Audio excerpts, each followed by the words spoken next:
Hey everyone, Eggman here with another video, and today we have probably my final top 16 breakdown for the OP05 meta. Essentially, this last weekend was the last one around the world outside of Worlds, which is happening this next upcoming weekend.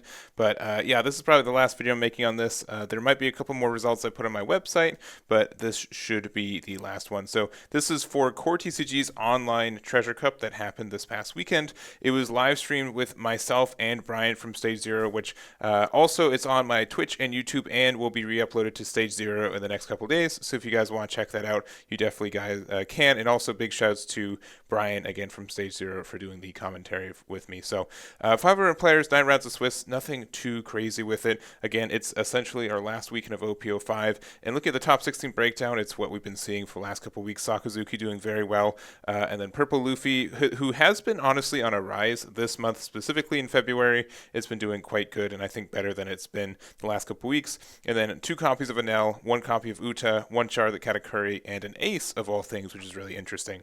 If we look at the leader breakdown, about 50% of the field was split between Sakazuki and Purple Luffy, which makes sense for the conversion into the top 16. And then again, Enel, Charlotte Katakuri, and Uta round out the top 5, with a couple of red decks getting into the topping ones, including Trafalgar Law and Edward Newgate, and a couple of the extras there in that 50 left. So nothing too wild for it. It was won by Aleks with the Enel, which is, par for the course. I don't think Sakazuki's actually won any North American events. I think it's been Purple Luffy and Enel outright, which is really interesting since Sakazuki's been topping a whole lot, like way more than anything else, but it hasn't won here in OP05, and if this is the last weekend of it, it never really will, which is kind of a weird way to kind of end this format too. So anyway, that aside, we're going to go over the top placing list for each one of these leaders, and we're going to start off with our first place list, which is Alex's version of the Enel, and nothing, honestly, like looking from this one compared to Jonas's first place build from Cardfest, it is pretty different. A couple differences include like the only 2 copies of Enel, adding the Thunderbolt back in, right? And then also 3 copies of the Charlotte Linlin, which I honestly am not like a super big fan of this card in the deck. I do think it is really good though if you do play it on curve, and I think generally you're going to be going first more than second based on what your matchups are for this meta. But outside of that, like Linlin is like a little bit bricky late game. And without running the like the pudding package, you don't see it on curve as often either. So, but I don't know what you guys think about this card. I think it's just okay, and sometimes it's really cloggy in hand. But if you play it on curve, you feel like you're so ahead, which is very strong. I think the only thing about this is that like if you're playing against Sakazuki, on 8 Dawn, they can do a Rebecca getting a Toshigi and then attack with Leader to give you -5 and then play Rob Lucci. So that's kind of like their best 8 Dawn play with it, and you get the removal from it. But other than that, like if it sticks, it's in a really good spot. So I think that is impactful. Other than that, nothing too wild. 4 Shirahoshis, which is not too bad. 2 Shiras, Brules, and only 2 copies of Sanji, but having 6 blockers from life is good. We have the Omen Holy package and then a couple copies of Gadatsu. So, and only 4 copies of events, 2 Thunderbolts and 2 copies of 200 million volts, so on the lower side there, but nothing too wild. I think that this is a pretty standard deck at this point, and congratulations to Aleks for their first place finish with Enel there. Next up, we do have our second place list. So this is Boris's version of Sakazuki, and I don't have a lot to say about this. I feel inclined that I've probably seen very similar versions of this. The biggest ad for this is the 2 copies of 3000 Worlds. So obviously using this card with the cost reductions means that this gets rid of some really big cards. Just with Leader Effect, it gets rid of a 6k, and then Leader Effect with Dread Eruption gets rid of an 8k, which is great. So and then like 3000 Worlds, Ice Age, and Leader Effect gets rid of any card in the game, which is quite nice. It is an event card. It is also something that's not searchable, so you do have to just kind of be lucky to find it. Honestly, we're playing a little bit more bricks than usual with 3 copies of the Kuzan, and then also just 2 copies of the 7-cost Borslow no Kaida, which has been like 1 or 2 of copies at most nowadays. I don't think it's been too super popular in builds. It's been kind of on like that greedier side. But you still get a lot of advantage from this. So I did see that he did tweet that the 3000 worlds did come in handy every once in a while. I am curious to see how much it was the entirety of the tournament, and if it's worth the 2 spots in there as like a backup copy of Hound Blaze. So that's kind of it for this one, and congratulations to Boris for their finish there. Next up, we have our Uta. So this is Zachary's copy of this, who's one of our topping playing, if not the top placing Uta player in our February meta here in North America. Uta's obviously like the newest thing since Card Fest. It's kind of what defines our meta here for February and our treasure cups compared to like the release of OP05. And it does have like a splash in the meta. There weren't a lot of cards from the deck itself from the starters, but the starter deck didn't have like a lot of new cards rather. But the leader itself was really good since we already kind of had a package based off of it in OP02. And looking at the top end, we're looking like we're just adding like a couple copies of Useless Captain Kid, 3 to be specific, which I do think this card is still really strong and obviously has been a little bit on the expensive side in the last couple of weeks. But this is, I think like this is the better one to deal with like just obnoxious decks and being able to have like this 8K that sits around for a long time, which is nice. I normally see a top end of either the Useless Captain Kid or the 10-drop Dofi. The rough part is that neither of these are searchable in the deck outright. And sometimes I see people play like Bonnie to be able to search this card and some other cards since there are a lot of supernovas that exist in this deck as is. But I think it's okay at 3 copies. So right now we're just playing 4 Izus because we need just more copies of 2Ks, 3 of the Useless Captain Kid, and then 3 copies of the zero cost event, the whoever wins the war becomes justice. So it's just 10 cards, so you have like a pretty like 80% chance of hitting a foam card at any moment. And I think that's fine. Like if you get one miss, that's fine, and over like 2 or 3 turns, that's okay for it. That's usually the ratios I kind of choose for my own builds for this right now. While we're waiting for more and more foam cards, including some more like 2K counters that we're getting in the future too. So. That's kind of the build here. I don't have much more to say. There's not a lot of creativity you can get in this deck right now, but it's a huge accomplishment, and congratulations to Zachary for their finish there.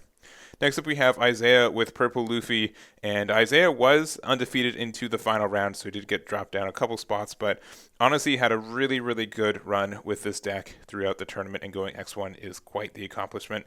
Purple Luffy's been doing some weird things these last couple weeks. Has been going through some more experimentation stuff, and people choosing some newer cards.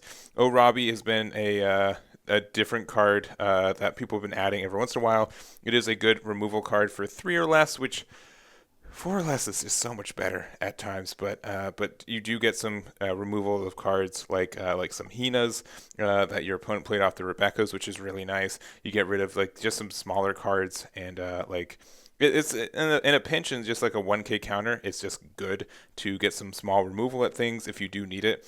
Missile Sunday, I've been seeing more and more of this card becoming way more popular. Polly kind of taking a bit of a backseat, 2 or 3 copies as well, and then also Magellan at like less than 4 copies as well. This is good in some matchups and helps you carry yellow.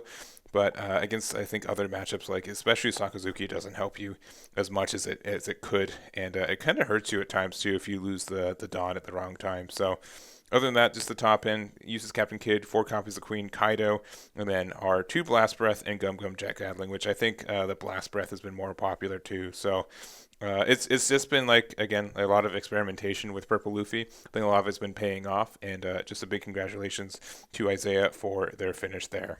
Next up, we have Susa Yang with their version of Charlotte Katakuri, and this is the only one that was able to sneak into that top 16.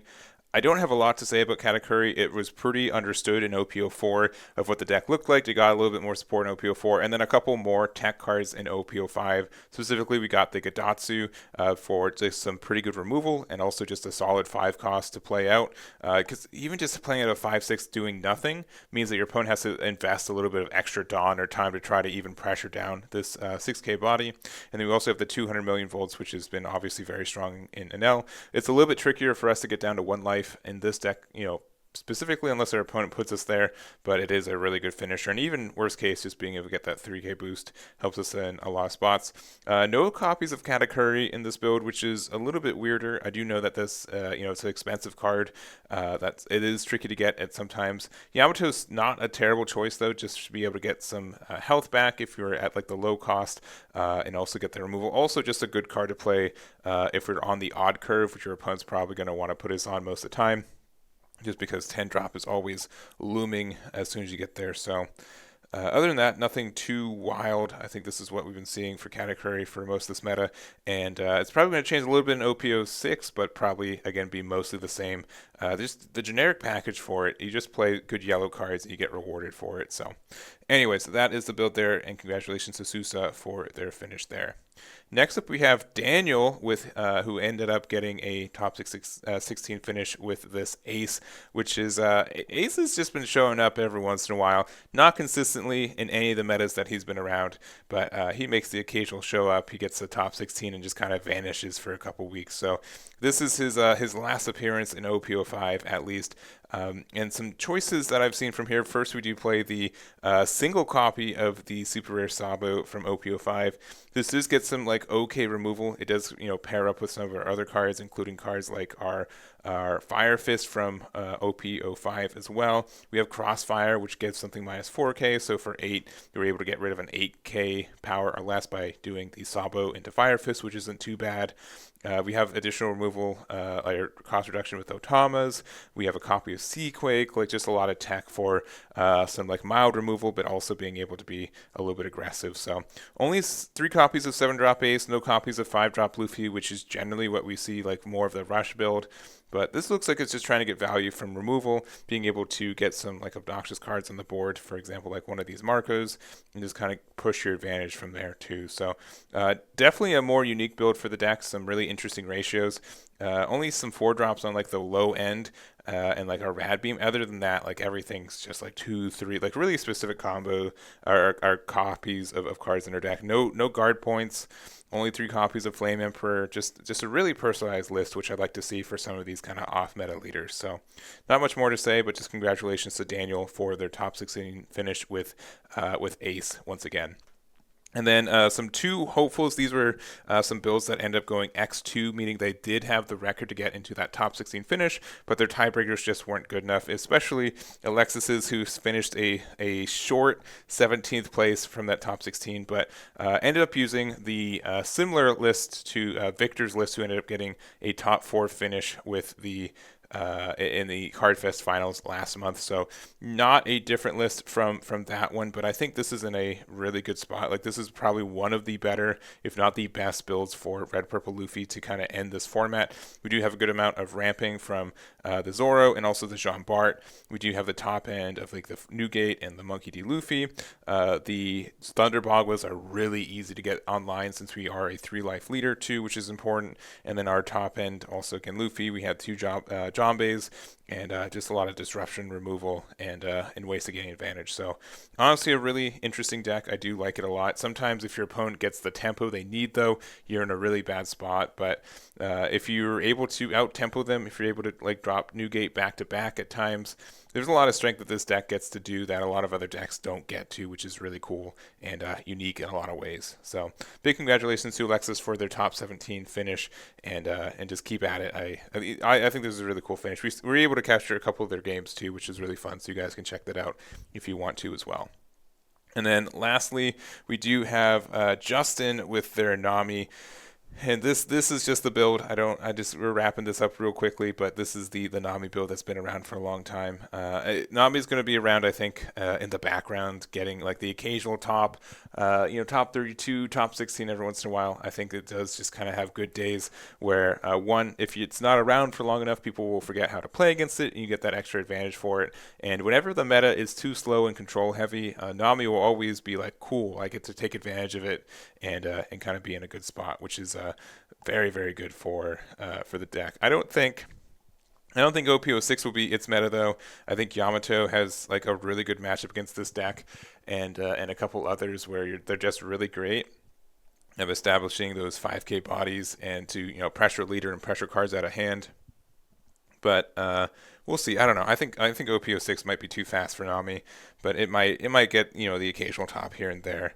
Once again, we'll have to find out for that one. So anyways, that is the breakdown for this event. Again, thank you to CoreTCG for letting myself and Brian do the stream for it. Make sure to check out Brian's channel for the re-upload of the stream, and also my links for the ones that exist right now too. So that's going to be it. I hope you guys enjoyed OP05. OP06 is on the horizon. I'm excited for it. You guys should be too. And that's going to be it for this video. So again, thank you for watching. I'll catch you all next time.